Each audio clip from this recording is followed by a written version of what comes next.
নমস্কার সকলকে। তো আজকে ধত্রেতে আমাদের দ্বিতীয় দিন। তো সেদিন সকাল সকাল ঘুম থেকে উঠে প্রথমে ব্রেকফাস্ট করে নিলাম। সেদিন হোমস্টের দাদা বানিয়েছিলেন পুরি সবজি। তো ব্রেকফাস্ট করে তারপরে আমরা বেরিয়ে পড়লাম আমাদের গাইডকে সাথে নিয়ে ট্রেকিংয়ের উদ্দেশ্যে। আজ আমরা যাব ধত্রে থেকে জঙ্গলের মধ্যে দিয়ে যে রাস্তা, সেখান থেকে টংলু হয়ে টুমলিং। তো সেই আমাদের জার্নিটা শুরু হয়ে গেছে।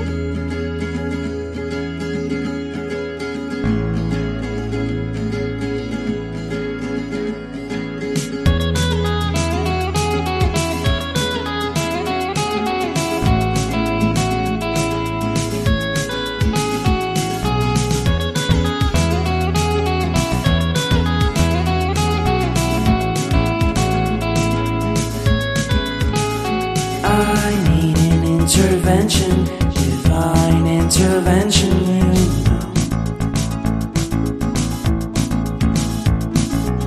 Only in my crucial moments do they pay attention carefully. The shadows of my past welcome me again with a smile. But something deep within, something new, lets me emerge from my cocoon. তো জঙ্গলের মধ্যে দিয়ে আমাদের ট্রেকিংটা শুরু হলো, আর আমাদের দুজনের জন্য এটা আমাদের জীবনের সবথেকে প্রথম ট্রেকিংয়ের অভিজ্ঞতা। যদিও রাস্তা কম, ট্রেকিংয়ের জন্য এটা একদমই ইনিশিয়াল স্টেজে মানুষ করতে পারে, কিন্তু যেহেতু অভ্যেস নেই, আমরা সমতলের লোক, বিশেষ করে আমি রেগুলার ডেলি লাইফে আমার এক্সারসাইজও সেরকম করা হয় না নিজের কর্মব্যস্ততার জন্য। তো তার জন্য আমার তো একটু কষ্ট হয়েছে অবশ্যই। তো আমরা শুরুতেই ওখানে একটু টিকিট করাতে হয়, এবং সেখান থেকে আমরা দুজনের দুটো লাঠি নিয়ে নিয়েছিলাম, যেটা নিয়েছিল আমাদের 40 টাকা করে। দুটো লাঠি আর কি বাঁশ দিয়ে তৈরি, যেটা দুজনের 80 টাকা। এছাড়া যেহেতু মেঘলা ওয়েদার ছিল এবং মে মান্থ, মাঝে মাঝেই বৃষ্টি হচ্ছিল, তো আমাদেরকে রেইনকোট নিতে হয়েছিল। রেইনকোটটা আমরা বাড়ি থেকে নিয়ে যাইনি, ছাতা নিয়ে গেছিলাম, কিন্তু ছাতা নিয়ে তো ট্রেকিংয়ে তখন তো সেটা কোনো লাভই হবে না, যার জন্য রেইনকোট আমরা তখন ওখান থেকে লোকাল মার্কেট থেকে কিনে নিই। তো রেইনকোটের যেটা টাকাটা আমরা দিয়েছিলাম 300-600 টাকা নিয়েছিল রেইনকোট। আরও কমেও পাওয়া যায়, 150 টাকাতেও পাওয়া যায়, কিন্তু সেই মুহূর্তে সেটা অ্যাভেলেবেল না থাকায় আমাদের 300 টাকার রেইনকোটটা নিতে হয়। কিন্তু আমাদের ভাগ্য মোটামুটি ভালো ছিল, কোনো বৃষ্টি আমরা পাইনি, মাঝে মাঝে রোদও উঠেছে। আর তবে মাটি অনেক জায়গায় ভেজা, কারণ যেহেতু রেগুলার বৃষ্টি হচ্ছিল, তো মাটি বেশ ভেজা ছিল, তো সাবধানে পা ফেলতে হচ্ছিল। আমরা মোটামুটি খুব ধীরে সুস্থে থেমে থেমে এইভাবে এই টোটাল যে যাত্রাপথটা সেটা অতিক্রান্ত করেছি। রাস্তা বেশ যেরকম পাথুরে রাস্তা হয় সেরকমই রাস্তা। বেশ কিছু জায়গা বেশ সংকীর্ণ ছিল, এমনও রাস্তা এসেছে যেখানে হয়তো একটা পাই একবার ফেলা যাচ্ছে, দুটো পা আর কি পাশাপাশি রাখাও যাচ্ছে না, এরকম। এছাড়া বেশ কিছু চড়াই উতরাই অবশ্যই ছিল ঘন জঙ্গলের মধ্যে দিয়ে। তো আমাদের গাইড সানি ভাই আমাদের দেখিয়ে দেখিয়ে আগে আগে যাচ্ছিলেন এবং দেখিয়ে দেখিয়ে নিয়ে যাচ্ছিল, এবং বেশ কিছুটা যাওয়ার পরপরই জঙ্গলের মধ্যে কিছুটা হয়তো প্রশস্ত জায়গা আছে যেখানে বসে রেস্ট নিতে পারেন মানুষ, বসার জায়গাও করা আছে।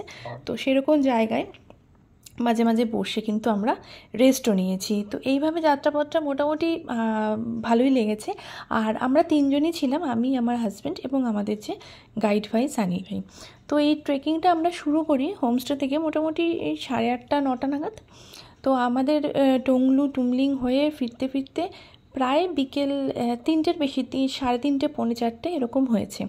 তো ট্রেকিংয়ের ক্ষেত্রে বলা যায় যে আমরা যদি আরও সকালে শুরু করতে পারতাম, অ্যাটলিস্ট আমরা যদি ভোর 7টা এরকম সময় শুরু করে দিতাম, তাহলে হয়তো আরেকটু সুবিধাজনক হতো। কিন্তু যেহেতু মেঘলা দিন ছিল, বৃষ্টিও হচ্ছিল, আর আগের দিন আমাদের পৌঁছতে বিকেল গড়িয়ে গিয়েছিল, সেই জন্য আমাদের শুরু করতে একটু লেট হয়েছে। ট্রেকিংয়ের জন্য আমরা যে সময় শুরু করেছি 8:30-9টা, সেটা একটু লেট, আরও যতটাই সম্ভব ভোরে শুরু করলেই ভালো। এই যে এখন দেখা যাচ্ছে জঙ্গলের মধ্যে দিয়ে যে আমি যাচ্ছি, তো এখন কিন্তু রোদ উঠেছে, এরকম রোদ মাঝে মাঝেই রোদ উঠছিল এবং মাঝে মাঝে মেঘলাও করে আসছিল, কিন্তু বৃষ্টি একটুও সেদিন হয়নি। সেদিন বৃষ্টি হয়েছে সন্ধ্যের পর, কিন্তু আমরা যে সময়টা ট্রেকিং করেছি সেই সময় কোনো বৃষ্টি হয়নি। তো এইভাবে আমরা পুরো রাস্তাটাই যাচ্ছিলাম, তো বেশ ভালোই লাগছিল। আর একদম নিঝুম নিস্তব্ধ একটা বনের মধ্যে দিয়ে আমরা তিনজন শুধুমাত্র, আর কোথাও কেউ নেই। তো এটা একটা অন্যরকম অভিজ্ঞতা। আমরা অনেক জায়গা ঘুরেছি, নর্থ বেঙ্গলের অনেক অফবিট প্লেসে ঘুরেছি, কিন্তু এই অভিজ্ঞতাটা সবার থেকে আলাদা। আর এই অভিজ্ঞতাটা কিন্তু একদম নতুন একটা অভিজ্ঞতা আমাদের হচ্ছিল সেদিন। তো ট্রেকিংয়ের পর মানে সেই দিন যখন আমরা ফিরে আসি হোমস্টেতে, তারপরে বিকেলবেলা আমি টুকটাক রাস্তায় যেরকম হাঁটাহাঁটি করেছি, তো হাত পা বেশ ব্যথা হয়েছিল। তো যেরকম মাসেল পেন হয়, তার জন্য আমি দেখলাম যে হাত পা বেশ ভালোই ব্যথা করছে। তো আমি আগেই একটা প্যারাসিটামল সেদিন খেয়ে নিয়েছিলাম। তো পরের দিনও অল্প ব্যথা ছিল, কিন্তু তারপরও আমরা হাঁটাচলা করি। তো তারপরে আর আমার কোনো সমস্যা হয়নি। যেটা ট্রেকিংয়ের ক্ষেত্রে আমার যেরকম হাই অল্টিটিউডে একটু মানে ব্রিদিং প্রবলেম হয়, তার জন্য আমি ধীরে ধীরে থেমে থেমে যখনই এরকম মনে হয়েছে থেমে গেছি, কিছুটা ওয়েট করেছি। আর বেশ কিছুটা যাওয়ার পরপরই যেহেতু রেস্ট নেওয়ারও জায়গা রয়েছে, তাই সেরকম অসুবিধা হয়নি। মাঝখানে এরকম ভালো রাস্তাও আসছিল। এবং এই যে ভিডিওটা রয়েছে সেখানে কিন্তু আমরা যখন উঠছি তারও কিছু ক্লিপিংস রয়েছে, এবং আমরা যখন নামছি সেই সময়েরও কিছু ক্লিপিংস রয়েছে। পুরো রাস্তাটাই এরকম ঘন জঙ্গলের মধ্যে দিয়ে, এবং টংলু হচ্ছে সান্দাকফু যাওয়ার পথে একটি গ্রাম, যেটা অনেকটাই হাই অল্টিটিউডে অবস্থিত। টুমলিং তার থেকে আবার একটু নিচে, এরকম যেটা আমরা ধোত্রে থেকে টংলু অব্দি যাই। তো এবং সেখানে গিয়ে টুকটাক ম্যাগি এসব খাওয়া হয়। তারপরে সেখান থেকে আমরা কিছুক্ষণ ওখানে বসে রেস্ট নিয়ে চারিদিকের ফটো ভিডিও এইসব করে তারপরে আবার আমরা ধোত্রের উদ্দেশ্যে যাত্রা করি। যতটা সময় যেতে লেগেছে অবশ্যই যখন আমরা ফিরে আসি সেই পথটা অতিক্রান্ত করতে তার থেকে অবশ্যই কম সময় লেগেছে। তো আসার পথেও আমরা ওরকম যেখানে যেখানে রেস্টের জায়গা এসছে বসেছি, রেস্ট নিয়েছি, তিনজনে কথাবার্তা বলছিলাম, জল টল খেয়েছি এইসব। যিনি আমাদের গাইড ছিলেন তিনিও বেশ ভালো ছিলেন, পাহাড়ি সাধারণ মানুষ, একদম সহজ সরল। উনি খুবই ভালো ছিলেন। এবং বেশ কিছু মানে স্থানীয় কিছু পাতা, মানে ওই জঙ্গলের মধ্যে যখনই আমার বিশেষ করে ব্রিদিং প্রবলেম হচ্ছিল, তো উনি বেশ কিছু পাতা ছিঁড়ে দিচ্ছিলেন, বলছিলেন যে এগুলো খেলে কিছুক্ষণ পর মানে ব্রিদিং প্রবলেমটা তার থাকবে না। তো ওনার কথা শুনে দু একবার খেয়েছি। হ্যাঁ, উপকার তো তাতে কিছু পেয়েছি, যদিও আমি সেই পাতাটার নাম জানি না।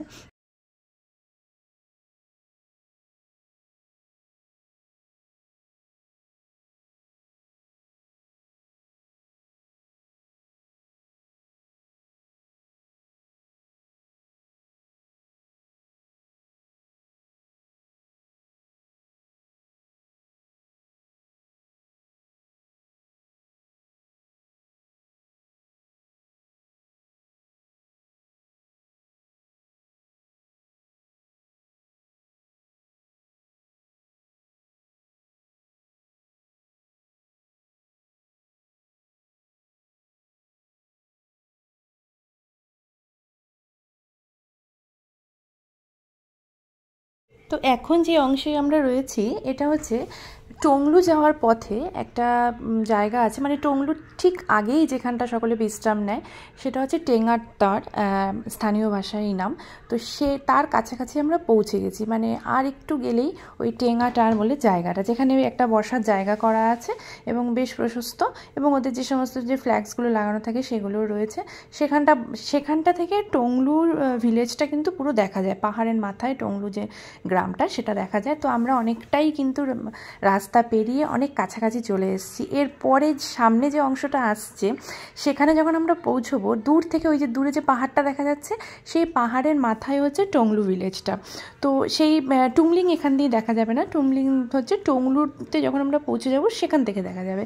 তো এই যে এত কষ্ট করে সারা রাস্তা এলাম, এবং ভয় ভয় এলাম যে এই বোধহয় বৃষ্টি নামবে, কী হবে, রেনকোট পরতে হবে কি না। তো এই সমস্ত কষ্ট মানে যখন এই জায়গাটায় পৌঁছলাম না, দূর থেকে যখন টংলু ভিলেজটা দেখা যাচ্ছে, এবং এই স্থানটার স্পেশালি এর যে মানে সিনিক বিউটি এত সুন্দর, তো এখানে পৌঁছে যেন আর মানে সম্পূর্ণ কষ্টটাই মানে মনে হলো যেন সার্থক।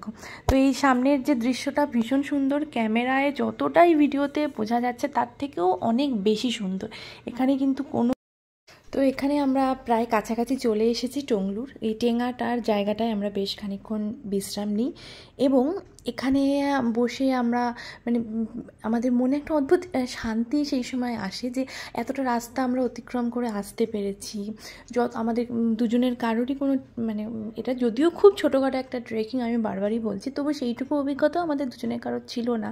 তো এমনি তো আমরা ঘুরতে যাই, অনেক জায়গা ঘুরতে যাই, অনেক আমরা সাইট সিন করি, অনেক কিছু করে থাকি আমরা প্রত্যেকেই যারা আমরা ঘুরতে ভালোবাসি, কিন্তু সেই সব কিছুর থেকে আলাদা হচ্ছে এই এক্সপিরিয়েন্সটা, যেটা একটা মানে ঘন জঙ্গলের মধ্যে দিয়ে শুধু আমরা দুজন এবং আমাদের গাইড, আর কেউ নেই।